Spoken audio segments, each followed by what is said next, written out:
How are you? My name is Joey Image. I am a now retired professional wrestler from the independent circuit, and this is the Addiction Series. Currently in pro wrestling, I am now a commentator for Three Legacies Wrestling here in Lancaster, Pennsylvania. The boss of this company is WWE alumni, world traveled trainer, as well as professional wrestler Ricardo Rodriguez. I know Shane, the producer of this series, from previous filming we've done together, and I know Ricardo's history of substance abuse and recovery. And I thought they would be great to talk to each other, and this would be a great episode for Shane's series. So, what you're about to see is the very raw and real and emotional story of what substances can do to people to anybody really, but specifically in this case, to a guy who's got the whole world in his hands, literally being paid to travel the world, and how that all came crumbling down. I hope you watch closely. I hope you listen and specifically hear what he has to say. Enjoy. Good evening. My name is Jesus Rodriguez, also known in the wrestling entertainment industry as Ricardo Rodriguez. I got to spend a lot of time in my younger years working for a tiny little company called World Wrestling Entertainment, and it was such an amazing experience. I have been in the wrestling industry for the last 18 years, going on 19. We are currently sitting here in Lancaster, Pennsylvania, at my pro wrestling school, Three Legacies Wrestling. Um, my story kind of goes back to the early stages of life, just like most other people's. Uh, but I would be lying to you if I were to say that I had a troublesome childhood. I would be lying if I said that I had traumatic experiences as a kid. I didn't. I had very loving parents. I had an amazing childhood. I was brought up and raised in Los Angeles, California by, I'm the son of immigrant parents that came from Mexico. And I'm very proud of how they brought me up. They were very loving and caring, and they taught us the idea of working hard and being honest. Um, and the idea and the concept of the American dream, that so long as you work hard and put yourself out there, that all dreams do come true. And to a degree, I still hold on to that thought that I was brought up with. Um, Early on, we didn't have much. Like I said, they were coming in from Mexico, and so we didn't have a lot to say, to show off of, or any of that sort. We had a single bedroom apartment that my parents, my sister, and I were in. Our food it wasn't anything crazy, wild, extravagant. We were eating, fried beans and bread, or tortilla, and that was mostly our meals. Um, but I had very loving parents, that both my parents worked multiple jobs to make sure that my sister and I had what we needed. Um, as we got older, I started getting involved with soccer, and that became my life for the longest. I played soccer for close to 12 years. Um, and another adventure that I had, was another thing that I was into, was lucha libre, which is the Mexican style of pro wrestling, which that was something that I was so enamored with as a child. Watching TV back in Mexico with my cousins, my uncles, my grandparents, and seeing the elegance that is lucha libre, the mask, the acrobatics, the finesse of what the human body can do, was something that always captivated me. The idea of these villains and these superheroes that were in front of us, that was our Superman, that was our Spider-Man, that was our Batman, that was our Joker, that was, anything that you can encapsulate in the sense of the comic books. We had it when we would go to the arenas and we would watch these athletes soar through the skies with their amazing outfits and the mask and the capes, and it became something I was very interested in at a young age. As I got older, I kind of drifted away from lucha libre. Being in the U.S., not having the TV station, or even just a TV that had Mexican wrestling.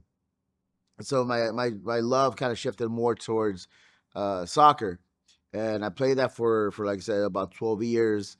Um, Unfortunately, when I was in high school, I had an accident and I broke my legs. Uh, I was in high school, and I had both of my ankles popped off. I needed to have surgery, and I had, to this day, I still have plates and screws on both legs.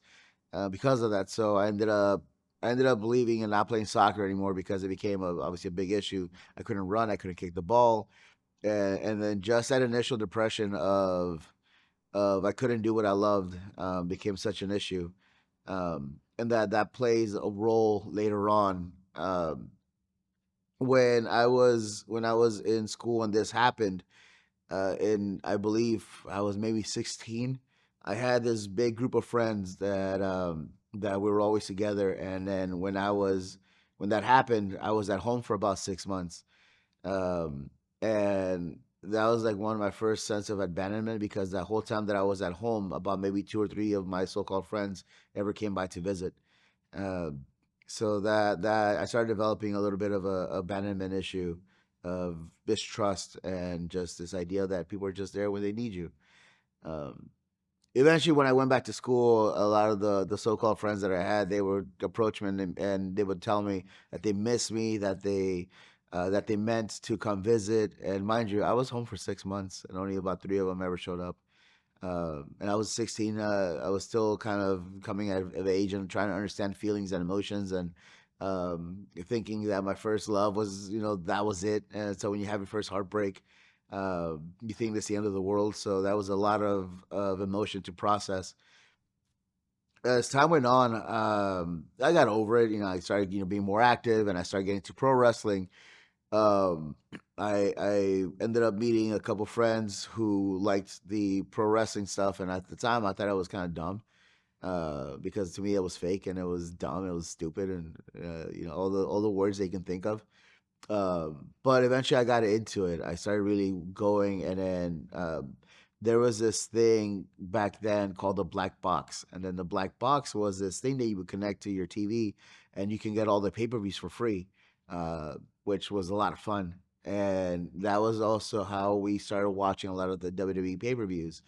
And my first one that I remember watching full that really caught me hooked was WrestleMania, and I believe it was 17. It was when the Hardy Boys, Edge and Christian, and the Dudley Boys had a tables, ladders, and chairs match. And there was a specific moment where Jeff Hardy was hanging from the title, and then Edge speared him. He jumped off a ladder, caught him, and then drove him all the way down to the mat. And I remember watching that, and that was like the exact moment I was like, "This is cool. I love this. I want to know more about this. I want to be involved." uh, so I started doing a little backyard wrestling, and then just kind of found a group of friends that lived in the San Fernando Valley in LA, and they had a ring. So I joined them. It was a backyard fed. I joined them, and we started doing backyard wrestling. We weren't trained at all. We would watch what we would see on TV, and then that sign, that ad that says "Don't try this at home." Yeah, we didn't listen to that because anything that we saw on TV, we would go to the ring and we would rehearse it and we would emulate it. Um, Eventually, from there, we met somebody, a promoter. We would go down to this area called Los Feliz in LA, and there was this company at the time called PWG, and they were one of the top companies in the West Coast and ultimately in all of the U.S. on the independent circuit. And we would flyer our backyard shows there. So we would go. We would promote our backyard shows, and we had some of those fans that would end up going to the house that we were in, and sure enough, people would turn away because it's backyard wrestling. But there was this one promoter that ended up sticking around, and then he caught wind of what we were doing. He came by. We ended up talking with him, and then shortly thereafter, he's like, "Hey, would you be interested in training? For real?" So he gave me this tryout match with a friend of mine. He made us do a quick match in front of him. And he's like, "Well, I have this show coming up on this Sunday. Do you and your friend want to come by and be a part of it?" Sure enough, we went and we did it, and that was in Van Nuys, California, and that was like the first time they actually had like a pro match. So from there, the promoter Joe Medina, he loved it, he liked it, and he's like, "Hey, let's actually get you guys going. Let's train for real." So then, so I started getting involved with the pro wrestling aspect. I went and I trained. We were training 5 to 6 days a week. Our trainer would beat the living dog crap out of us, but it was something that I friggin' enjoyed and I loved it. Uh, I spent close to a year with him roughly before.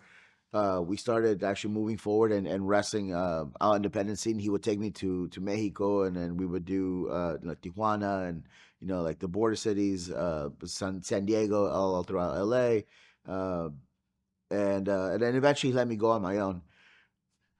When I started going off on my own, I still had my full time job. I was working as a graphic designer for an adult entertainment company called Bluebird Films. That was an adventure. So all of this will tie in a little later. So because it was an adult entertainment company, and then there was this time frame where release parties and all that stuff, we would be like security or whatever, or like the people that would be working the events. So I got introduced early on. I was 20 21 maybe. I got introduced to the idea of the porn parties and the alcohol, the drinking, the women, the drugs, lots of drugs. I got introduced to that idea. I wasn't partaking in it, but I got introduced to it. Uh, so a mixture of that, and then I started getting on the road with pro wrestling. I was doing the independent circuit throughout LA, Las Vegas, Northern California, Arizona, and then Mexico. So I was traveling on my own, and I started. I was 21, 22, 23, so I was still young. We would have beer, or we would go to like a restaurant, a Hooters or a Chili's or something, right? Even a bar just to get some food, and with that food, we would get alcohol, like beer or a couple shots to celebrate the night, and we would drive home. Uh, I knew at that point too. No, I'm lying. I didn't know back then. I didn't know any better. It became a thing where if I was on my way home from, let's say, San Diego, it was a 3 hour drive up to LA, back home. So I would grab a couple drinks and then start drinking on the way back home. But it was never back then like a chug chug chug to just to get messed up. It was just to get that buzz.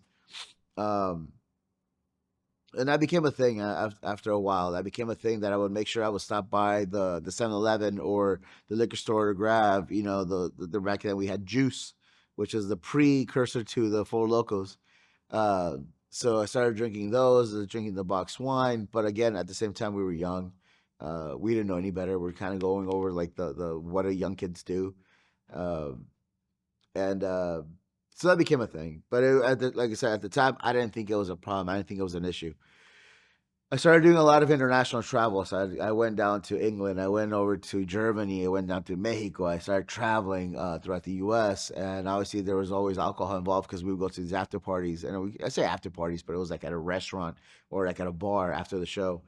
And obviously, it was a lot of drinking back then. Uh, Fast forward to about 2010, I ended up getting signed by WWE. I had a tryout at the Staples Center in LA, and I got signed right away. I did my tryout on a Monday, and I got signed officially on a Wednesday. Um, so I got moved. I went from LA to Tampa, Florida. This is the first time I've ever really been on my own, even though I had lived on my own. My family was a couple minutes away. It was 10, 20 minutes away from me. So this is the first time that I'm fully away from home, and I had to basically fend for myself because I didn't have mommy and daddy anymore, right? And even though, like I said, I did live on my own, my parents were there, and that's a whole level of separation. Um, I remember when I first got on the road. I behaved. I didn't do anything because I was new to the job. But I think a lot of it, where it started going downhill, was I think we got very comfortable and very content with our position. Thankfully, the my partner at the time on TV, um, they had shot us to the moon from the get go. We were placed on the main event of everything. We were on the pay per views. We were wrestling with the top talent of the company. We were on all the advertisements. We were on all the commercials. We were on all the interviews. Uh, and I think it ultimately inflated our ego rather quickly. uh, we got involved with a lot of the partying, a lot of the drinking. We got involved with the women aspect that comes with the quote unquote rock and roll lifestyle, um, and um, and after a while, it definitely became a problem. It definitely became a problem because, like I said, we were, as they would say, on top of the world, and who's going to tell us anything, right? Um, as time went on, obviously our work reflected. On how much we were partying, on how much we were drinking, and it. It was very obvious in retrospect. I ended up asking for my release of WWE, I believe 2014, 15. And then when I was granted my release, I just went on this bender because I at the time I had money and I had time and I had nothing else to do. Um, so I started going to clubs a lot. I started partying a lot. I would I was in Orlando at the time. That's where I was living at. I had my home. I was constantly out in the clubs. I was meeting people and taking them back to my home. Um, that's where like a lot of the drugs really start kicking in because I was out and about and I was the one buying all the liquor and then I would meet, as we would call him, the Magic Man. We would meet the Magic Man who would bring the cocaine, and that kind of led to one thing and led to another. And then because I was the quote unquote celebrity, I was the one that was buying all of it. I was the one spending all these thousands of dollars at the club because I had all these people around me, and all of a sudden I have so many friends. Um, and basically, I ran through whatever savings I had. My house just became terrible. It was always dirty. I had messed up my car drastically. Uh, my bank account went from having what it did to basically having very little. And when that happened, all my friends were gone. So there was a lot of sense of abandonment there too again. And uh, I got very bitter. I got very angry, um, and I had this whole hatred towards people as a whole for so long, um, because I thought that I had this trust in these folks, but ultimately I realized it wasn't that. It was just they were there for the party. They were there for the good times, not the bad times. Um, how a lot of that started too, the drinking, and then how that bitterness started kind of coming in was because of the lifestyle that we had in WWE of the travel. The travel is very heavy. The travel is very hard. Uh, let me tell you a little bit of how that goes. So on the average, and I know time is different now, so it's I know it's changed, but back then we would be on the road from Friday all the way till basically Wednesday. We would end Tuesday, go home Wednesday, and then be back on the road on Friday. Um, so we would fly out Friday, do let's just say we're going to some small town, uh, and then we would do the show, and then we would drive after the show to the next town. We would get to the next town at maybe 2 or 3 in the morning, go to sleep for a couple hours, wake up, go to the gym, and go to the arena, and then spend the whole day at the arena, or for the most part, and then wrestle, and then do it again. And then Monday and Tuesday, it was even longer because Monday Tuesday was our television. That was Raw and SmackDown. Uh, and then most of the time after, let's say, SmackDown on a Tuesday night, we would be out of the arena by, let's say, 1 o'clock, midnight, 1 o'clock. By the time you got food or whatever, there was no point to go to a hotel because our flight was at 5, 6 in the morning. So we would just kind of spend the night, basically spend the night at either a bar or like at a strip club, uh, because there was no point in getting a hotel. Uh, and then, as you can imagine, if we're at a bar or at a strip club, we're just drinking, and we would get messed up and then basically go to the airport all messed up and then get home and then just sober up with enough time to be able to get back on the road the next on that Friday.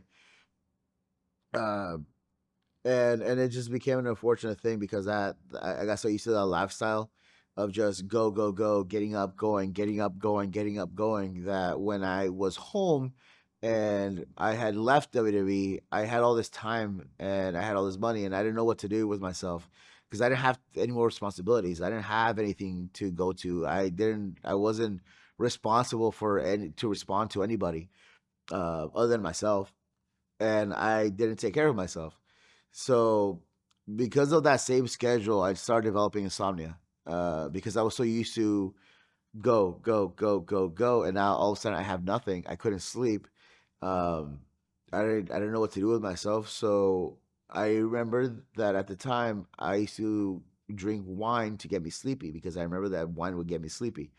But just like anything else, you develop a dependency on whatever it is that you're consuming. So the one glass of wine wasn't enough. So then it turns into 2 glasses of wine, and it turns into a whole bottle. And then you find cheaper options. So instead of the bottle, you go buy box wine. And I was chugging a whole box of wine by myself a night, and then I realized after a while that there's too much sugar in it. So I don't want box wine anymore. I want liquor because I can get messed up faster and then go to sleep. Um, so I started buying like whiskey bottles just to get a couple swigs and just kind of get feel a little tired and drowsy and go to sleep. And but again, it's a cycle, right? So just like anything else, I got used to it. So I started drinking this thing called Evan Williams, which is like a cheap version of Jack Daniels, and a big son of a gun. Um, but I realized because in my head, right, I'm trying to rationalize it and tell myself that this is not a good idea. So I started telling myself like, no, you can't be drinking dark liquor because it has too much sugar in it. You should go get clear liquor because it's healthier. So and I switched over to vodka. Um, so yeah, so I started going to like the liquor stores and then buying that cheap gallon or the jug of that cheap vodka. Um, and then I remember I could knock down one of those by myself a night, two nights if I had like a slow night. Um, the hangover started kicking in real heavy. So yeah, so I would like sober up for like a week or two and then go back to it. Because obviously that I was just chugging a whole gallon, a whole jug of that vodka by myself. Um, I started eating a lot, so I started gaining weight, and then I realized I told myself I was like, no, I gotta slow it down. Um, what's an easier way to get messed up, and then cheaper? So then I discovered the Four Locos. So in the Four Locos, because for $3, that's one of the best buzzes you can get. So and I could buy that at 7 o'clock in the morning, instead of 11. Uh, so I would go to the little gas station that was around the corner from my house, and I would load up on the Four Locos. And at first, just like anything else, right? Just again, just because I'm a good addict, I started out with one, and then one wasn't enough, and then it was two, and then it just became this whole cycle. At the peak of it, I think I was downing probably like seven a day. Uh, and if you're familiar with what that is, it's basically like a malt liquor, malt beverage, and it has a lot of sugar and caffeine. Um, so that didn't do me any favors. Um, Ultimately, I think that's also in retrospect what led to heart complications that I had in 2017, where I had to be hospitalized. I had a little mini baby heart attack. So I was in a hospital for a while, and they had given me this medication to try and regulate my heartbeat because I had high blood pressure. I'm pretty sure it was from all that caffeine that I was drinking, also the stress and insomnia. And then, I mean, the drugs didn't help. Um, because insomnia there wasn't any of help. I could go like a whole week without sleeping. Uh, uh, but when I did sleep, I would be out for like 2 days or so. But I could easily go a whole week without sleeping. Um, the doctors had given me this medication to try and regulate my heart rate, but unfortunately, it did the opposite. Well, it sort of did, but instead of making me feel better, it just made me very depressed. Because it brought me down. It brought me way down. Um, During that time frame, it's that same year, 2017. I was dating this girl, um, who she was also sort of in on my BS, co-signing all my drinking and all that stuff. Um, she owned a gun at the time, and she couldn't have it at her house, so she had asked if she could leave it at mine. And I was like, yeah, sure.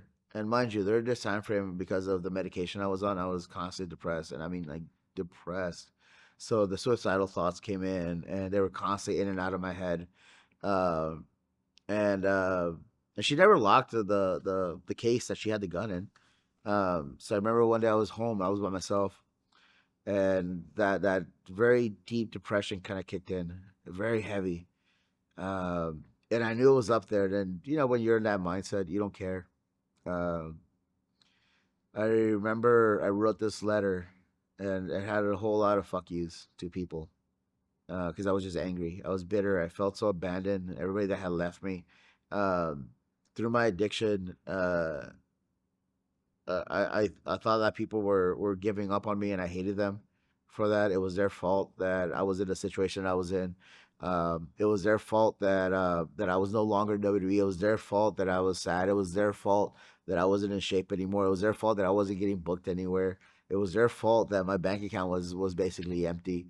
Uh, so that letter had a lot of fuck yous to people. Um, and I told myself, I was like, I'm done, and I hope that when somebody finds it, this is their last thought of me. That I hated them because it wasn't my fault; it was their fault. Uh, I remember holding that gun in my hand, and then I was just staring at it, and for some reason, something just said, just what the fuck are you doing? Put it down.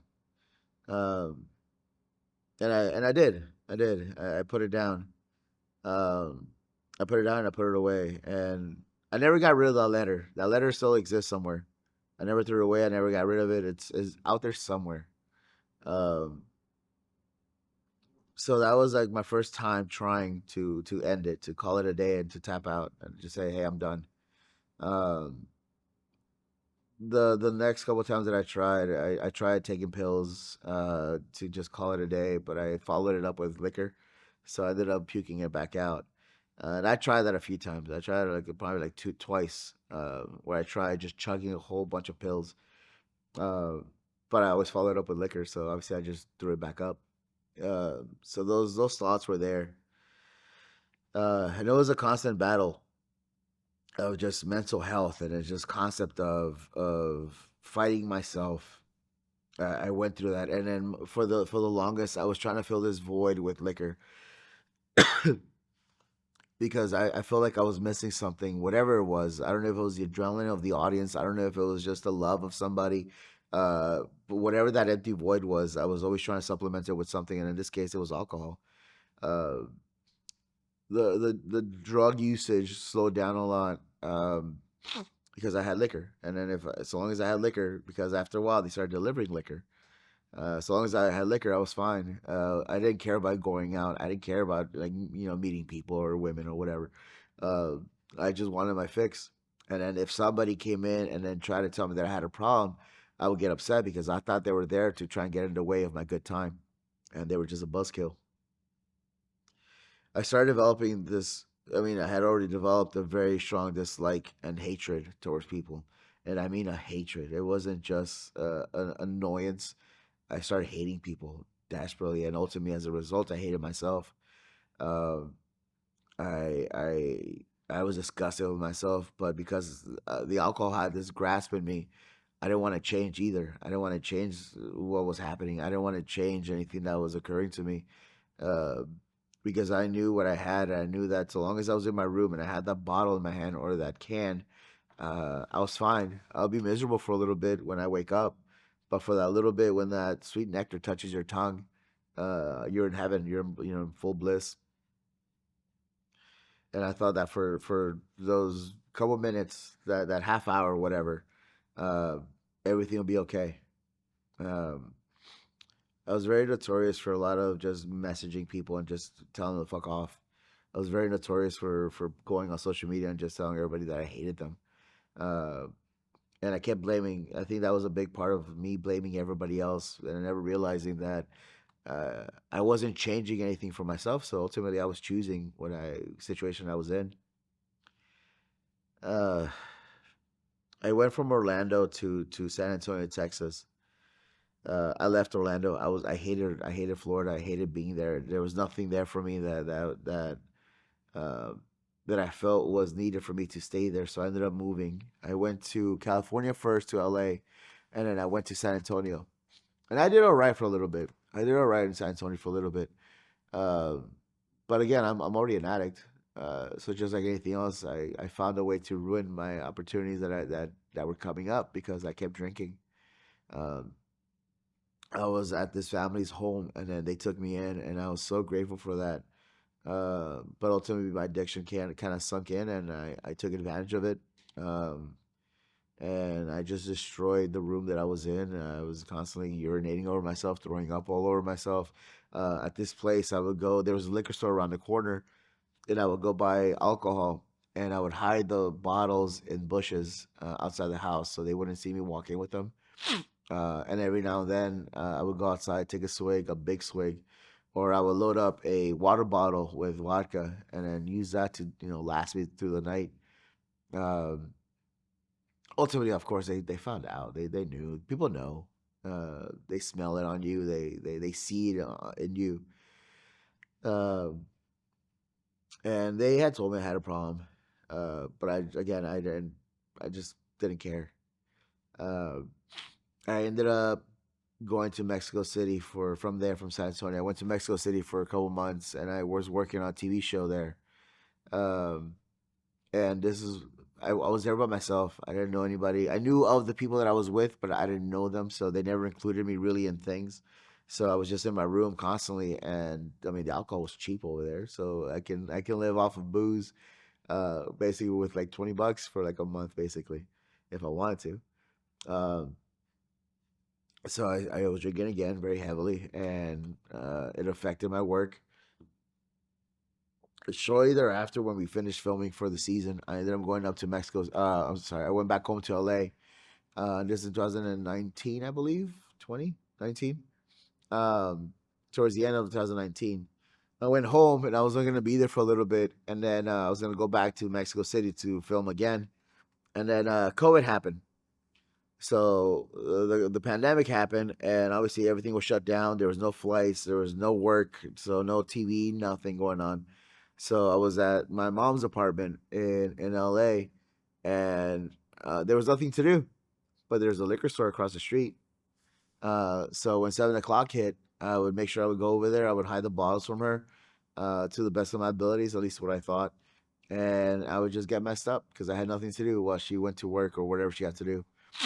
Um, Yeah, I ruined the couch that I was sleeping on. Uh, Eventually, she had me go to a rehab center just to do a detox. So I did a detox for about 5 days. I came out. They put me on Vivitrol, which Vivitrol is supposed to help the sensors in your brain not crave alcohol. And on certain cases, if you do have it, it gets you sick sometimes. Uh, so I was on Vivitrol for a little while, and it worked great. I did a good solid 8 months or so, doing fine. And then I remember one day I was like, let me see if I can cheat it, because why not, right?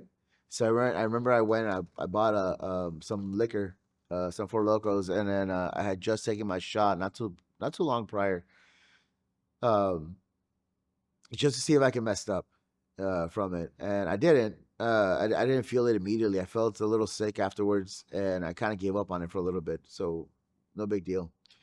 Um, I got a call from this promoter from Egypt, from Cairo, Egypt, asking if I wanted to go to Cairo, Egypt to go open up a wrestling school.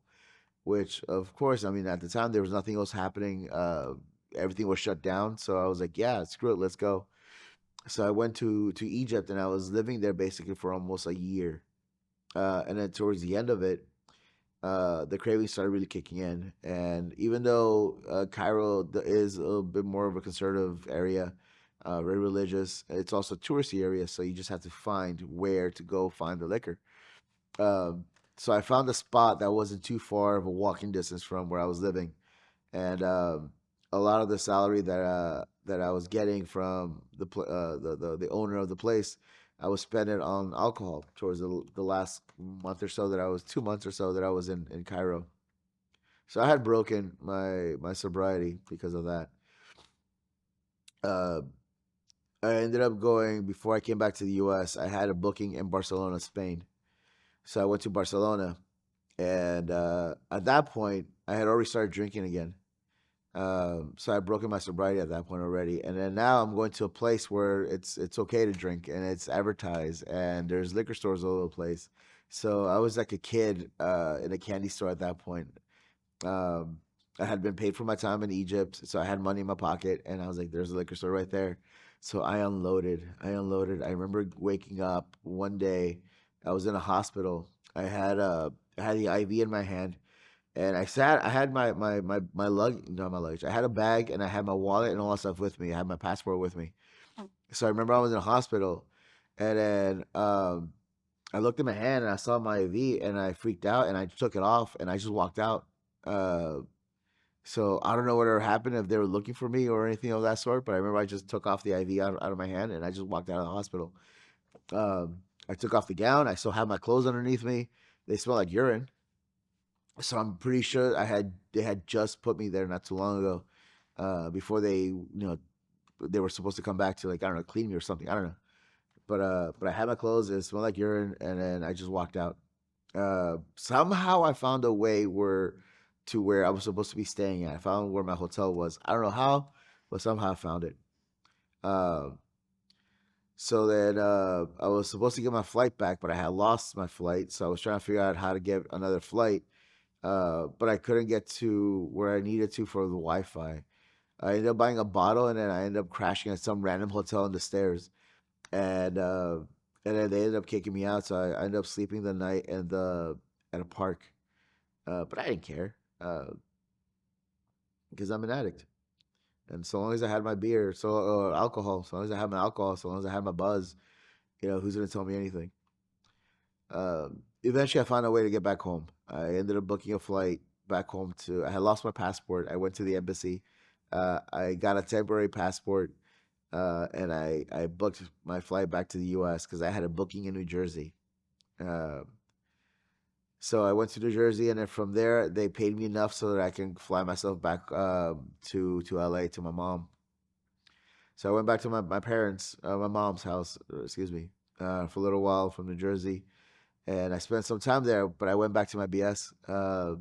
I got a temporary job, and I was making money again. I bought a cheap little car, but everything that I was earning at that place, I kept spending alcohol on it. Um, I would get paid in cash too. I was making probably like around 700 to 800 bucks a week.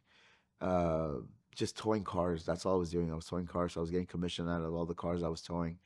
Um, and So I had money in my pocket. And again, I'm such a good addict, right? If I needed my fix, so I would start drinking on the job. If I had to wait between my jobs, I had to go drive. Let's say I had to pick up a car and then take it to a town that was maybe like 2 hours away. And once I got to the town, I'm waiting for the orders of what other car to go get so I can take it to wherever I needed to. But if it was a long wait and I knew there was a long wait, I would go get some alcohol and then drink. So one day on my way back, I was towing a car, and then I had bought a bottle because I thought I was done for the day, and then he had called me to go get another car. So I went, and I started drinking at that point. And as I was driving back, I realized, like, hey man, you're kind of messed up. Pull over. So I pulled over and I fell asleep. But I fell asleep with the keys in the engine, and it's still a tow truck. Uh, so the cops took me to jail. They took me to the drunk tank.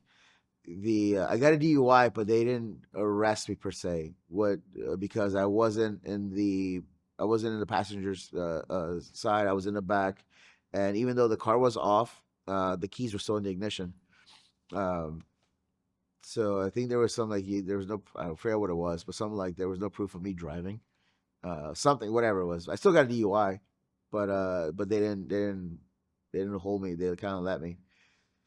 Uh, I'm sorry, I'm lying. That wasn't when I got DUI. The DUI came later.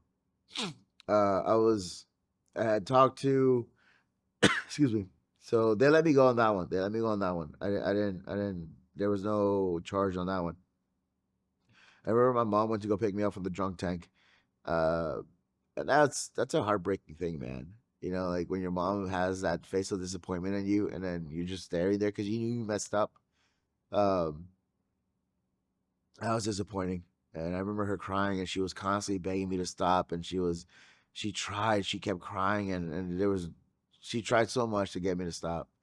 Uh, I remember I left home because she kept telling me to stop. So I left, and I ended up like sleeping in a bush because I went and I bought a bottle at CVS, and I just slept behind a bush, until a friend came to pick me up. And then I stayed in his van, and I pissed all over it, because I got messed up. Um, Yeah, that was a thing. That was a thing. I had talked shortly thereafter. I had talked to the promoter from Egypt about me going back, so I was going to go back. We were set to go back. Um, I had got my COVID shot, or my test, and I was ready to go. And then, unfortunately, this is when the Omicron thing was happening. So everything was shut down. All the test results were coming back super late. So I had missed my flight. Um, so I went to Texas. I went back to the family, and bless them. I went back to that family that was hosting me the first time around, and I spent a little bit there. I told them what the situation was. I was just trying to find a way to get back to Egypt. I was very happy over there. I was just trying to find a way. So cool. I'm set to go back. I finally find a way to get to a doctor so I can get my COVID test, so I can fly out. And then I get a call from this promotion called AEW that they wanted me to come in for a tryout for ring announce or commentary. So and this was like 2 days before I was supposed to fly out. So I had told them uh, that if they want me there, cool, I'll be there. Just keep me in the loop of what's happening because I literally just got rid of everything and I'm on my way back to Egypt. So I went to the tryout in Boston and Orlando. And then for like a good solid week after that, I was like, cool. I felt good about it. I was like, man, I'm gonna turn my life around because this job is what I needed just to kind of get me back on track. Uh, and then I didn't hear back from them for a while, and I was just waiting, and I was waiting, I was waiting, and I was like, hey man, just let me know what's happening. Just let me know if I'm in or not, because uh, a lot of where I'm gonna end up is riding on your guys' choice. Um, if I go back to Egypt or I stay here. And they had given me my pay for my work there, which was enough to hold me off for a little bit. But because I kept waiting and waiting and waiting, that money kind of went into the Uber rides or the food, and most importantly the liquor. So when I ran through that check, uh, I had nothing else, and then I drank it all away. There was this liquor store that was around the corner.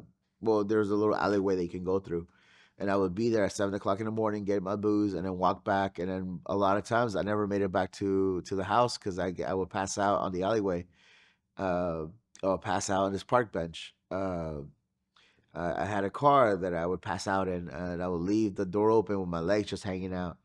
Uh, I would pass out walking into the house and just crashing over shit.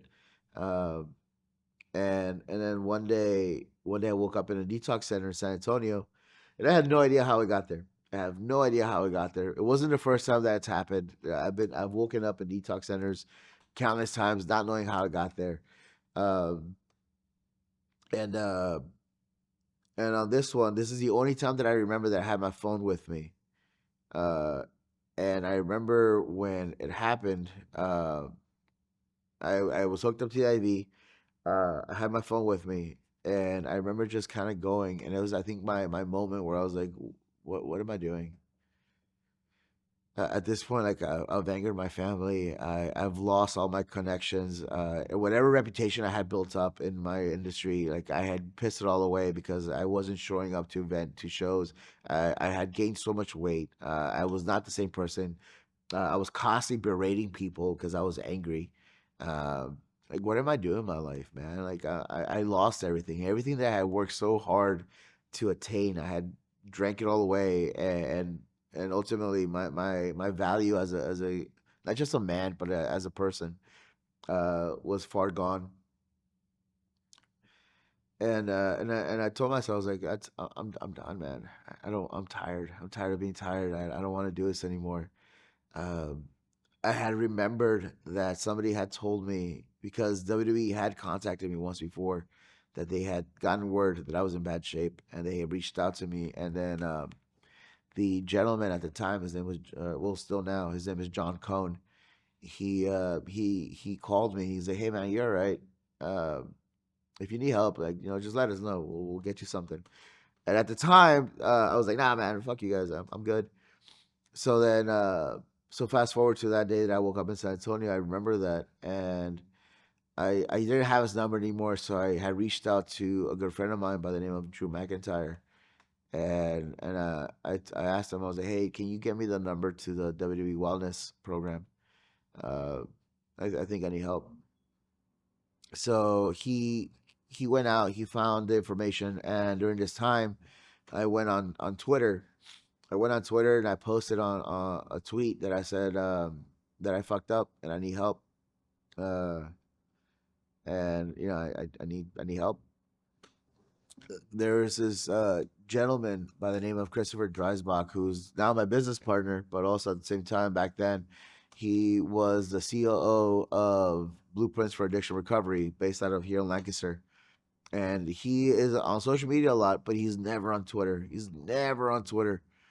And it just so happens that I don't know if somebody had told him or if he was on Twitter, whatever. But he saw my tweet. He sends me a message, a DM. He says, "Hey man, if you're really serious about getting help, let's talk. Let's figure something out." So shortly thereafter that, I responded to him. I was like, "Well, I'll keep you on the loop. I'm talking to WWE right now, but I do need help." Shortly thereafter, I finally got a hold of the WWE Wellness Program, and and I had told them, I was like, "Hey, there's this guy who just messaged me, and then he wants to see if we can they can help me out." So I told WWE who it was, and they're like, "Yeah, you know what? Go ahead, set it up. We'll figure it out from here. Just go set it up. Go there. They've done stuff with them before." I was like, "Cool." So then I set it up with Chris, and this was I got sober in March. Well, my last drink was March 17 of 2021. 21, 22, 22. Yeah, 22. Um, I was brought into Lancaster at the recovery on March 22nd, 22nd, 23rd, 22nd. And I entered the Blueprints Addiction Recovery Program here in Lancaster. Uh, and I did my stint. I did my 28 days. I did the rehab, the meetings, all that. Uh, and then shortly thereafter, when I got out, I had spoken to Chris, and he had told me about what my dreams and aspirations, what was my purpose. And I told him that I had had the privilege of living and teaching in many different countries across the world. I ran schools, and that was always a passion. And then he basically just said, "Well, why don't you just open up your own?" Uh, and we figured out a way how to do it, and then here we are, the Three Legs Wrestling Academy. Uh, but I remember during my time at the rehab center, I remember when I first walked in, there was this community groups room where we all sat in the morning when we all walked in, and I remember just watching everybody, and I'm looking at everybody. I'm like, the fuck am I doing here? Like, I'm not like them. These are druggies. I'm not a druggie. Uh, I'm not like them. I'm nothing like them. Why am I here? I have nothing in common with any of them. And I realized shortly thereafter, the more we started talking with each other, the more that I realized that the more I thought that I was different from them, the more I realized I was just like them. We may have had different backgrounds, we may have had different stories leading into how we got there, but we're all battling the same demon of addiction. It may have a different name. It may be, alcohol. It may be meth. It may be cocaine. In some cases, it may be caffeine. It may be gambling. Whatever it may be, but we're all battling the same demon. That's this control of something that has over us. Uh, and the goal is to find a way to handle it, to be better than what we are at the time. I'm very thankful that during my time there, I got to spend a lot of time with counselors and understand this idea of what mental health is. Because growing up, uh, we that wasn't even a thing. We're born and raised in this back then in this era of we don't talk about our feelings. We're fucking men. You're either a bitch or you fucking man up. Uh, are you dying? No. Are you like hurt? No. Then get the fuck up. There was no sense of talking about your feelings because otherwise you're just a pussy. Uh, so that's the mentality that we grew up with, and to a degree, there's still some of that I still hold on to. Uh, but I became more acceptance of this idea of mental health because we didn't have a name for that back then. Until I started understanding what it was. Uh, I didn't understand this idea until then of talking about your feelings, of how you're feeling at the moment. because that wasn't a thing growing up. Uh, and I realized that every now and then, just by talking to somebody, something that they may say may click with you, it might resonate, and it might ultimately be a little droplet of knowledge that you can utilize to help you. So I started understanding a lot more of this idea of opening up and then sharing your feelings, because that word or that feeling that uh, you may be experiencing, that you don't have that word or knowledge of what it is, somebody else has already experienced it. So by them opening up about their mental struggles, that they may broaden your horizons of what could potentially be affecting you, and then you learn to understand you as well too. And vice versa, you become somebody that can potentially help somebody else. So I was very grateful that through my counselors, through the time at rehab, going to meetings, hearing these stories of somebody else's struggles and somebody else's pains and tribulations and trials, and how they got over it, and how they deal with it. I'm grateful now that at this point in time in my life, like I still struggle with a lot of it. Of course, that's a daily battle that never goes away. This idea that, hey, I can just go to the store and fuck all this up, everything I built up in the last 2.5 years, I can just throw it all away right now if I wanted to. I can just go get some alcohol, but I know I'm not going to, because I know right now that I'm focused on this moment in time, and I know that I can promise you right now that I'm not going to drink. I don't know about later, but I know right now I'm not going to, because I understand too where I'm at, and I'm understand one of the situation I'm in is this is something that I've worked for, and it's not worth me giving it up.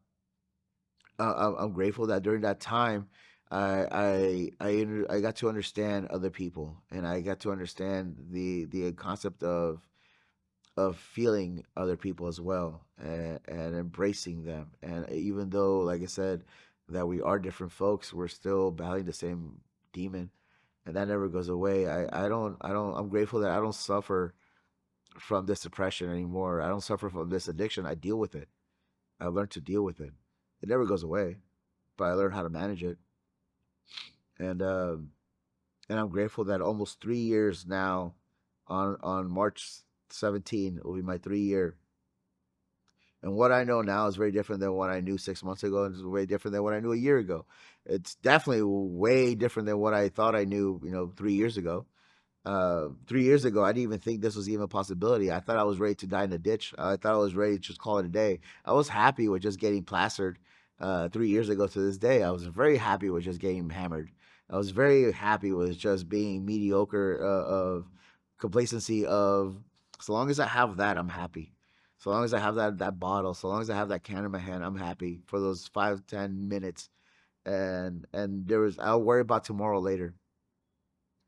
But obviously, that's not what my mentality is anymore. My mindset has changed so much. My way of thinking has changed so much. My concept of understanding gratitude has changed so much. And this idea of mindfulness and being aware of your surroundings, being aware of everybody else around you, has changed drastically in the last couple of years. This idea of being mindful has been so powerful, and expressing gratitude, and then understanding too that we may be all experiencing different. We could be experiencing the same situation, but we have different versions of it in our minds. Because I remember how this concept came about. We were coming back from the rehab center to the house that we were in, and we're all in the same van. And the driver was he had slammed on the brakes, and I was over by the window. He had slammed on the brakes, so we all kind of dip in forward, and he starts yelling at the car in front of him. So does everybody else. They start yelling and cussing, and I remember just standing. I was sitting by the window, and I'm staring at the window, and the way that there was this tree, and it had a bird that was sitting on it, and the way that the ray of light was shining through, it just hit the bird and the leaves so nicely that you could see the silhouette of the bird through the ray of light. And I just remember thinking, like, man, that's beautiful. So even though we had all just experienced the exact same thing of the driver slamming the brakes, the car in front of us, everybody else was so focused at yelling at that guy that was in front of us or at the driver, but I was experiencing this on the outside. And I remember when I got back to the house, I reflected on that, and I was like, yeah, like that. There's more to life than the substance that what's in front of us. And it's just a matter of looking up and then seeing around you that there is beauty out there, and we're just so focused on one thing for so long that that's all we see and that's all we focus on, and we lose sight of what else is around you. There's always gonna be a silver lining to anything that's happening in life. Because I found out too, and then something that we hear a lot in recovery is, control the controllable, and the only thing I can control is how I react. I can't control life outside of it. I'm living life on life's terms. It's not the other way around. Life isn't living to my terms. It doesn't work that way.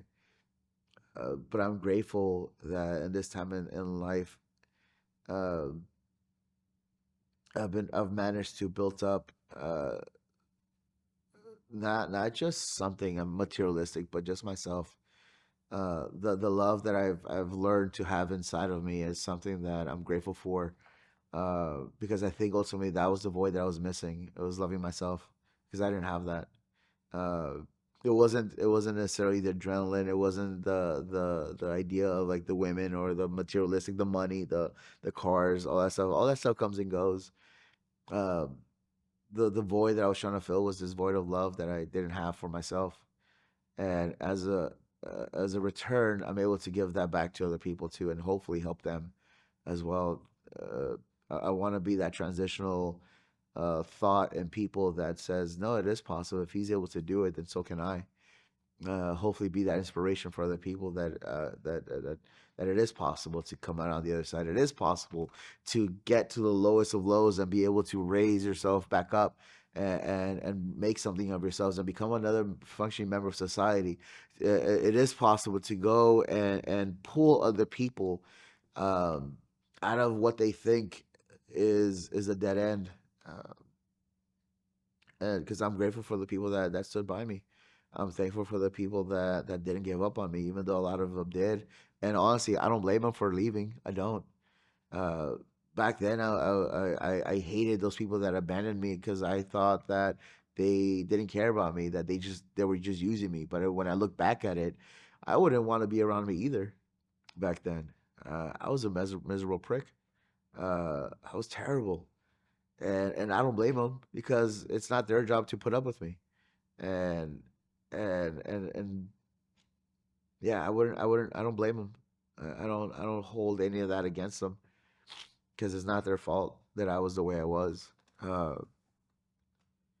so I'm grateful now that 3 years into this, my perspective has changed and I've been able to build something.